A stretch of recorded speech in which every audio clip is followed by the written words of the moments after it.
ചങ്ങായിമാർ, ഞാനിത് നിങ്ങളെ കാണിച്ചു തരാൻ പോകുന്നത് ഒരു ഹിന്ദുവും ഒരു യുക്തിവാദിയും അതിലേറെ ഇസ്ലാമോഫോബ് ആയിരുന്ന പ്രതീക്ഷേട്ടന്റെ ഒരു മാപ്പ് പറച്ചിലാണ്. അദ്ദേഹത്തിന്റെ ഒരു കുറ്റമേറ്റു പറയുന്ന ഒരു വീഡിയോ ആണ് ഞാൻ നിങ്ങളെ കാണിച്ചു തരാൻ പോകുന്നത്. ഒരു യുക്തിവാദിയിലേക്ക് സംഘപരിവാറുകാർ എങ്ങനെ കയറി ചെല്ലുന്നെന്നും ആ യുക്തിവാദി പിന്നെ മറ്റു മതങ്ങളെ ഒന്നും വിമർശിക്കാതെ മുസ്ലിങ്ങളെ മാത്രം, മുസ്ലിം മതത്തെ മാത്രം വിമർശിച്ചുകൊണ്ട് എങ്ങനെ ഇസ്ലാമോഫോബ് ആകുന്നെന്നും ഈ പ്രതീക്ഷേട്ടൻ കൃത്യമായി ഇവിടെ പറഞ്ഞു വെക്കുന്നുണ്ട്. ഈ ടോപ്പ് മീഡിയ എന്ന ചാനലിന് പ്രതീക്ഷേട്ടൻ കൊടുത്തൊരു ഇന്റർവ്യൂ ആണ് ഞാൻ ഇവിടെ വെക്കുന്നത്. എന്തോ കാരണം കൊണ്ട് ആ വീഡിയോ ഉണ്ടല്ല അത്രക്ക് അങ്ങ് റീച്ച് ആയില്ല. ഇത്തരം വീഡിയോകളാണ് ശരിക്കും എല്ലാവരിലേക്ക് എത്തേണ്ടത്. അങ്ങനെ എല്ലാവരിലേക്ക് എത്തേണ്ടത് കൊണ്ട് മാത്രമാണ് ആ വീഡിയോ നിങ്ങൾ കാണാൻ വേണ്ടി ഞാൻ ഇവിടെ വെക്കുന്നത്. എന്തായാലും നമുക്ക് മുൻ ഇസ്ലാമോഫോബായ പ്രതീക്ഷേട്ടൻ പറഞ്ഞ കൃത്യമായ കാര്യങ്ങളൊന്ന് കേട്ടിട്ട് വന്നാലോ. എന്റേത് ഒരു കുമ്പസാരമാണ്. അത് ഞാൻ പേരിട്ടിരിക്കുന്നത് ഒരു എക്സ് ഇസ്ലാമോഫോബിന്റെ കുമ്പസാരം എന്നാണ്. ഇപ്പോൾ ഞാൻ ജനിച്ചതും പഠിച്ചതും വളർന്നുകൊണ്ടിരിക്കുന്നതും തിരുവനന്തപുരം ജില്ലയിലെ വർക്കല എന്നൊരു സ്ഥലത്താണ്.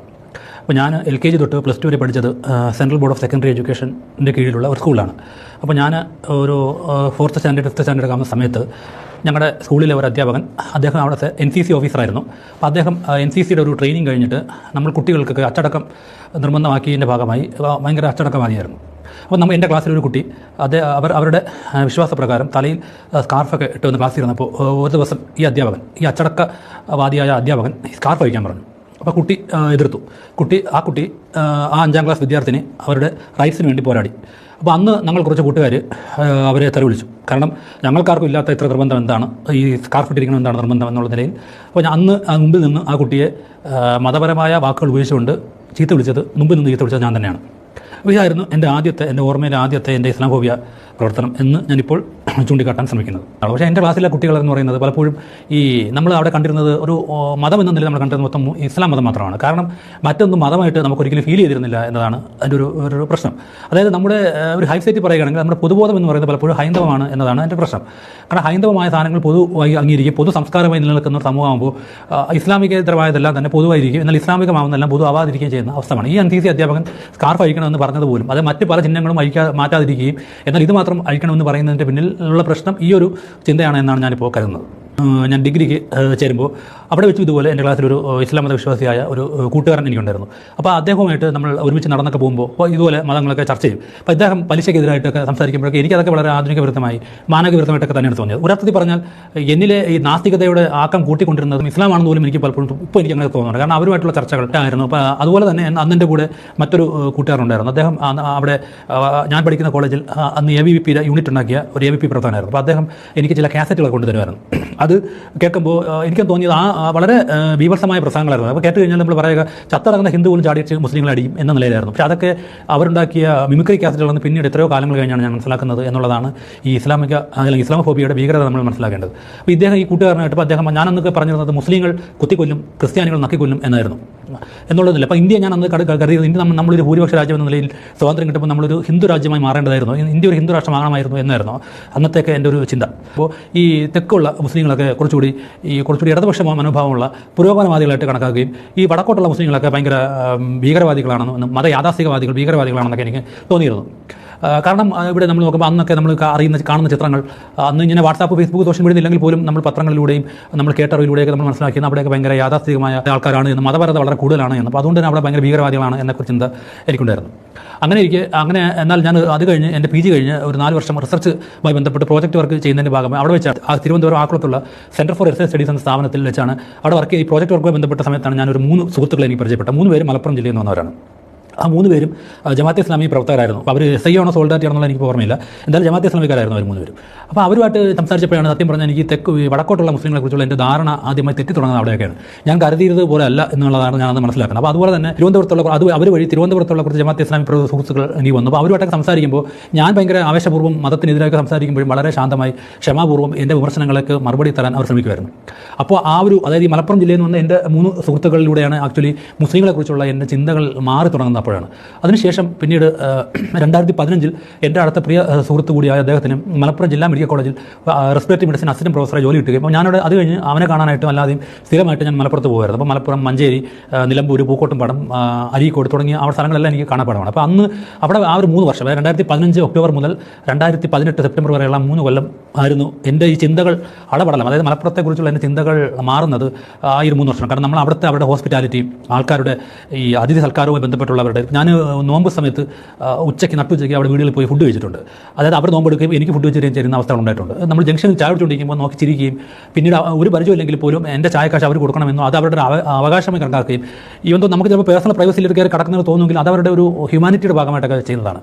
അപ്പോൾ അങ്ങനെ ഇരിക്കെ 2017-18 ആകുമ്പോഴാണ് ഈ എൻ്റെ സുഹൃത്തും യുക്തിവാദിയും കൂടിയായ വികാസ് ഒരിക്കൽ ഞാൻ പറഞ്ഞ് നമ്മൾ യുക്തിവാദികളൊക്കെ ഇസ്ലാം ഫോബിയ എന്നൊരു വിഷയം അഡ്രസ്സ് ചെയ്യേണ്ടതുണ്ട്, അങ്ങനെ ഒരു പ്രശ്നം ഉണ്ട് എന്നുള്ള നിലയിലൊക്കെ ചർച്ച ചെയ്യണം. അപ്പോൾ ആ സമയമായപ്പോൾ നമ്മൾ ഈ സോഷ്യൽ മീഡിയ 2011 തൊട്ട് ഞാൻ സോഷ്യൽ മീഡിയയിലുണ്ട്. അപ്പോൾ എൻ്റെ എഴുത്തുകളൊക്കെ എന്ന് പറഞ്ഞു കഴിഞ്ഞാൽ പഴയ എഴുത്ത് പരിശോധിച്ചാൽ അടുത്ത ഇസ്ലാം ഫോബിക്ക ആയിട്ടുള്ള ഒരുപാട് പരാമർശങ്ങൾ കാണാം. ഇപ്പോൾ കയ്യൊപ്പ് സിനിമയായിട്ടൊക്കെ ബന്ധപ്പെട്ട് എൻ്റെ എഴുത്തുകളെല്ലാം തന്നെ ഇസ്ലാം ഫോബിക്കാണ്. എന്ന് മാത്രമല്ല ഞാൻ ബ്ലോഗിലൊക്കെ എഴുതുന്ന സമയത്ത് എൻ്റെ ഒരു ലേഖനത്തിൻ്റെ തലക്കെട്ട് എന്ന് പറഞ്ഞു കഴിഞ്ഞാൽ തൊപ്പിയിട്ടവർ തീട്ടക്കുഴിയിൽ എന്നായിരുന്നു. അപ്പോൾ അതിൽ ഞാൻ എഴുതി വെച്ചിരുന്നത് വംശഹത്യക്ക് കാരണം മുസ്ലിങ്ങൾ കൂടിയാണ്, അവരുടെ കയ്യിരിപ്പോണ്ട് കൂടിയാണ് ഇവിടെ അവർ ആക്രമണം ഏറ്റപ്പെടുന്നത്, അവർ കുറച്ചുകൂടെ നന്നാവേണ്ടതുണ്ട്, കുറച്ചുകൂടി പുരോഗമിക്കേണ്ടതുണ്ട്, ആധുനികരാകേണ്ടതുണ്ട് എന്നൊക്കെയായിരുന്നു അന്ന് ഞാൻ എഴുതി വെച്ചത്. അപ്പോൾ ഒരു രസകരമായ ഒരു ഭാഷയിൽ പറഞ്ഞു കഴിഞ്ഞാൽ ഇസ്ലാം ഒരു സമാധാനത്തിൻ്റെ മതമാണെന്ന് തോന്നിയത് അന്നാണ്. കാരണം ഞാൻ ഇത്രയും വൃത്തികേടാക്കാൻ അതിനകത്ത് എഴുതി വെച്ചിട്ടും ആ ബ്ലോഗിലാണ് എഴുതിയപ്പോഴും പലരും വന്നിട്ട് വിമർശനങ്ങൾ ഉന്നയിച്ചു. എൻ്റെ ഭാഷയിലെ പ്രശ്നങ്ങളടക്കം എഴുത്തിൻ്റെ കോണ്ടന്റിലെ പ്രശ്നങ്ങൾ അതെല്ലാം വളരെ ശാന്തമായി അവർ കൃത്യമായി എഴുതിയിരുന്നു. അതായത് എങ്കിൽ പോലും ഒരിക്കൽ പോലും അതൊരു ആക്രമണത്തിലോട്ട് നീങ്ങിയിരുന്നില്ല എന്നുള്ളതാണ്. മുസ്ലിങ്ങളെ കുറിച്ചുള്ള എൻ്റെ ധാരണകളൊക്കെ പലതും തെറ്റുന്നുവെന്ന് ഞാൻ തന്നെ തിരിച്ചറിയുന്നു. അങ്ങനെയാണ് വികാസ് പറഞ്ഞത് പ്രകാരം ഒരു ദിവസം യുക്തിവാദ സംഘം പാലക്കാട് അവിടെ ഒരു മാസദിന പരിപാടിയിൽ ഓരോ മാസത്തിൽ നടത്തുന്ന ഏകദിന പരിപാടിയിൽ എൻ്റെ ഒരു വിഷയമായിട്ട് ഞാൻ ഇസ്ലാം ഹോബി തിരഞ്ഞെടുത്തു. അതായത് കേരളീയ യുക്തിവാദ മണ്ഡലത്തിൽ ഞാനാണ് ആദ്യമായിട്ട് ഹൗ ടു അൺലേൺ ഇസ്ലാം ഹോബി, നമ്മളിലെ ഇസ്ലാം ഹോബി എങ്ങനെ നമ്മൾ അൺലേൺ ചെയ്ത് മാറ്റിയെടുക്കണം, നമ്മൾ ഇസ്ലാം ഹോബി വിരുദ്ധർ എങ്ങനെ ആകണം എന്നുള്ള ഒരു വിഷയം ഞാൻ പറഞ്ഞു. രസകരമായ സംഗതി, ഞാൻ സംഘാടകരോട് ഇതാണ് എൻ്റെ വിഷയമെന്ന് പറഞ്ഞപ്പോൾ ആ സംഘാടകൻ തിരിച്ചു പറഞ്ഞത്, നിങ്ങൾ ഇസ്ലാം ഹോബിയെക്കുറിച്ച് പറഞ്ഞാൽ കൊള്ളാം, കുറച്ച് കഴിഞ്ഞിട്ട് ഇസ്ലാമിന് നല്ല മതമാണ് എന്ന് പറയരുത് എന്ന് പറഞ്ഞു.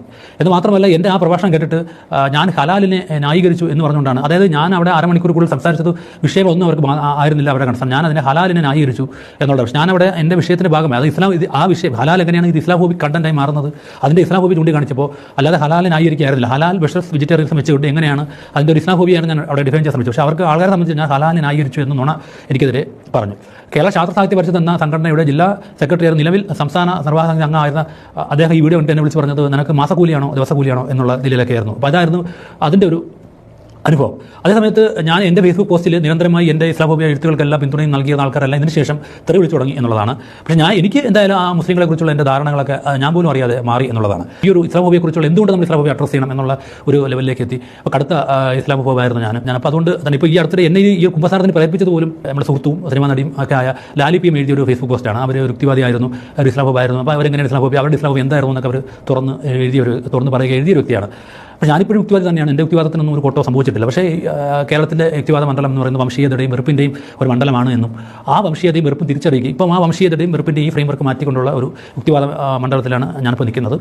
അതുപോലെ തന്നെ ഇപ്പോൾ പലപ്പോഴും ഇസ്ലാമോഫോബിയ എന്ന് പറയുമ്പോൾ ഇപ്പം ഞാൻ നേരിടുന്ന പ്രശ്നം എന്ന് പറഞ്ഞാൽ ഇസ്ലാമോഫോബിക്കെതിരെ പറയുമ്പോൾ എന്തോ ഇസ്ലാമിനെ ന്യായീകരിക്കുന്നു, ഇസ്ലാമിനെ ആരും ചോദ്യം ചെയ്യാൻ പാടില്ല എന്ന് പറയുന്നു എന്നുള്ള ഒരു ആർഗ്യുമെൻ്റാണ് ഇപ്പോൾ എനിക്കെതിരെ പലപ്പോഴും പറയുന്നത്. അതായത് ഞാനൊരു ജിഹാദി കൂട്ടിക്കൊടുപ്പുകാരൻ എന്ന നിലയിലൊക്കെയാണ് എനിക്കെതിരെയുള്ള വംശീയമായിട്ടുള്ള ആക്രമണം വരുന്നുണ്ട്. പറഞ്ഞ പോലെ ഇപ്പോൾ മുസ്ലിം സംഘടനകളിൽ നിന്ന് പൈസ വാങ്ങിയിട്ടാണ് ഞാൻ ചെയ്യുന്നത്, മുസ്ലിം സംഘടന എനിക്ക് വേദികൾ തരുന്നതുകൊണ്ടാണ് ഞാൻ ഇതിനൊക്കെ പറയുന്നത് തുടങ്ങിയ ആക്രമണങ്ങൾ ഇപ്പോൾ ഞാൻ നേരിട്ടുകൊണ്ടിരിക്കുന്നത്. പണ്ട് ഞാൻ അവരെ അങ്ങോട്ട് ആക്രമിച്ചപ്പോൾ എനിക്ക് സപ്പോർട്ട് തന്നവരല്ലാതെ ഇപ്പോൾ എന്നെ തിരിച്ച് തന്നെ ആക്രമിച്ചുകൊണ്ടിരിക്കുകയാണ്. ഇതാണ് ഇപ്പോഴത്തെ ഒരവസ്ഥ. അപ്പം സുദേശ് എപ്പോഴും പറയും നമ്മൾ എന്തൊക്കെ ആശയങ്ങൾ പ്രചരിപ്പിച്ചാലും പിന്തുണ കിട്ടും, എന്ത് റിഗ്രസീവായിട്ടുള്ള ആശയം പ്രചരിപ്പിച്ചാലും പിന്തുണ കിട്ടും. പക്ഷേ നിങ്ങൾ ഇസ്ലാമോഫോബിക്കെതിരെ സംസാരിച്ചു തുടങ്ങുന്ന നിമിഷം മുതൽ നിങ്ങൾ ബഹിഷ്കൃതനാക്കപ്പെടും എന്നുള്ളതാണ്. അത് ഞാൻ തന്നെ ഒരു ബെസ്റ്റ് എക്സാമ്പിളാണ്.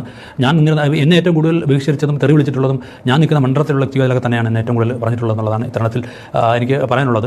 അപ്പോൾ അതുകൊണ്ട് തന്നെ ഞാൻ ഇത് തിരിച്ചറിഞ്ഞത് നമ്മളെല്ലാം തിരിച്ചറിയണം. അപ്പം പലപ്പോഴും രസകരമായ സംഗതി മലപ്പുറം നമ്മളിപ്പോൾ ഇന്ത്യയിലെ ഏറ്റവും നല്ല സ്ഥലമായിട്ട് ഞാൻ പലപ്പോഴും കണക്കുന്ന മലപ്പുറം ജില്ലയാണ്. അപ്പോൾ മലപ്പുറത്തുള്ള മുസ്ലിങ്ങൾ പലപ്പോഴും നമ്മളോട് ഈ രീതിയിൽ പെരുമാറുമ്പോൾ പലരും ഈ ചില റൈറ്റ് വിംഗേഴ്സ് ആയിട്ടുള്ള ആൾക്കാർ ഇപ്പോൾ സംഘപരിവാർ അനുകൂലികൾ വരെ അവരും അംഗീകരിച്ചിട്ടുള്ള കാര്യമാണ് മലപ്പുറത്തെ മുസ്ലിങ്ങൾ എന്ന് പറയുന്ന അവരുടെ ഹോസ്പിറ്റാലിറ്റി അവർ അനുഭവിച്ചവരാണ്. അപ്പോൾ അവരുടെ ആ ഒരു സാഹോദര്യം എന്ന് പറയുന്ന സംഗതി, സാഹോദര്യത്തിന് വേണ്ടിയുള്ള അവരുടെ ഇടപെടലുകൾ ഇതെല്ലാം അവർ പോലും അംഗീകരിക്കുന്ന ഒരു കാര്യമാണ്. പക്ഷേ എന്നിട്ടും അവരുടെ ഇസ്ലാമോബിക്ക് ഒരു കുറവും വരുന്നില്ല എന്നുള്ളത് ദയനീയ യാഥാർത്ഥ്യം ഇവിടെ നിലനിൽക്കുന്നുണ്ട്. പക്ഷേ ഞാനിത് മനസ്സിലാക്കുന്നു. അപ്പോൾ ഞാൻ പണ്ട് അതുപോലെ ഇസ്ലാമോബി തിരിച്ചറിഞ്ഞ ശേഷമാണ് അപ്പോൾ മുസ്ലിങ്ങളുടെ നന്മയെക്കുറിച്ചൊക്കെ എന്തെങ്കിലും പറഞ്ഞാൽ ഫേസ്ബുക്കിൽ എഴുതുക എന്നുള്ളത് എൻ്റെ ഒരു ശീലമായിരുന്നു. അപ്പോൾ നമ്മൾ മുസ്ലിങ്ങളെക്കുറിച്ച് നല്ല കാര്യങ്ങളൊക്കെ എല്ലാവരും അറിയട്ടെ എന്നുള്ളത്. പക്ഷേ പലപ്പോഴും നമ്മൾ അതറിയുമ്പോഴും അതൊന്നും ഒരിക്കലും ഓരോ അവരുടെ വംശീയതയെ പലരും തിരിച്ചറിയുന്നവർ പോലും തിരുത്തുന്നില്ല എന്നുള്ളതാണ്. അപ്പോൾ ഞാൻ മനസ്സിലാക്കുന്നത് ഇവിടെ ഈ സ്വയം ഇസ്ലാമോബിയ തിരിച്ചറിഞ്ഞ് അത് മാറ്റുന്നവരെല്ലാം തന്നെ അജ്ഞതയിൽ നിന്ന് ഉയർത്തുന്ന ഇസ്ലാമോബിയാണ്. അതായത് ഒന്നും അറിവില്ലായ്മയിൽ നിന്നുണ്ടായ ഇസ്ലാമോഫോബിയാണ് അതൊക്കെ. അതേസമയത്ത് ഇതൊരു വംശീയ പ്രോജക്റ്റ് എന്ന നിലയിൽ ഇസ്ലാമോഫോബിയ കൊണ്ടുവരുന്ന ആൾക്കാരുണ്ട്. അപ്പോൾ അവരോട് നമ്മളിപ്പം മുസ്ലിങ്ങൾ നന്മ ചെയ്തതുകൊണ്ടോ അവരുടെ നന്മയെക്കുറിച്ച് പറഞ്ഞതുകൊണ്ടോ അല്ലെങ്കിൽ ഇസ്ലാമോഫിക് ഫ്രെയിംവർക്കിൽ ഡിഫൈൻ ചെയ്തുകൊണ്ടോ അവർ ഇസ്ലാമോഫോബിയ പോകാൻ പോകുന്നത്. കാരണം അവരെ സംബന്ധിച്ചിടത്തോളം അതൊരു വംശീയ പ്രോജക്റ്റായിട്ടാണ് അവർ കാണുന്നത്. അവർ റൈറ്റ് വിംഗേഴ്സാണ്. അതായത് ഇപ്പം ഇന്ത്യയിലെ അവർണർ പോലും ഒരു ഹിന്ദു എന്ന് അവർ തന്നെ സ്വയം ഐഡന്റിഫൈ ചെയ്യുന്ന കാരണം ഇസ്ലാമോഫോബിയാണ്. അപ്പോൾ അത്തരം ആൾക്കാരിൽ നമ്മൾ ഇസ്ലാമോഫോബിയ വിരുദ്ധരാക്കുക എന്ന് പറയുന്നത് ഒരു വളരെ ഈസി ആയിട്ടുള്ളൊരു വഴിയല്ല എന്നുള്ളതാണ്. പക്ഷേ അൺഫോർച്ചുനേറ്റ്ലി ഈ ഹിന്ദു വംശീയ ഭീകരവാദം അല്ലെങ്കിൽ ഹിന്ദു ഫാഷിസം എന്ന സ്ഥാനത്ത് നമുക്ക് ഇല്ലാതാക്കണമെങ്കിൽ ആദ്യം നമ്മൾ ഇല്ലാതാക്കേണ്ടത് ഇസ്ലാമോഫോബിയാണ്. അപ്പോൾ ഇസ്ലാമോഫോബിയ ഇല്ലാതാക്കണമെങ്കിൽ ആക്കിയാൽ മാത്രമേ നമുക്ക് തിരിച്ചറിയാൻ പറ്റും. പക്ഷേ ഇസ്ലാമോഫിയയെ കുറിച്ച് അഡ്രസ് ചെയ്യുന്ന നിമിഷം മുതൽ നിങ്ങൾ ബഹിഷ്കരണമാക്കപ്പെടും, ആക്രമിക്കപ്പെടും, പല വഴിക്ക് നിങ്ങൾ ഇല്ലാതാക്കപ്പെടാനുള്ള ശ്രമങ്ങൾ ഉണ്ടായി വരുന്നു എന്നുള്ളതാണ് എനിക്ക് പറയാനുള്ളത്. അപ്പോൾ അതുകൊണ്ട് ഞാനിപ്പോൾ ചെയ്തുകൊണ്ടിരിക്കുന്ന ഒരു ഭാഗം നമുക്കിതുപോലെ ഒരു എക്സ് ഇസ്ലാമോഫോബിക് കൂട്ടായ്മ ഉണ്ടായി വരണം. അത് നിങ്ങളുടെ ഇസ്ലാമോഫോബിയെക്കുറിച്ച് ചിന്തിക്കുക.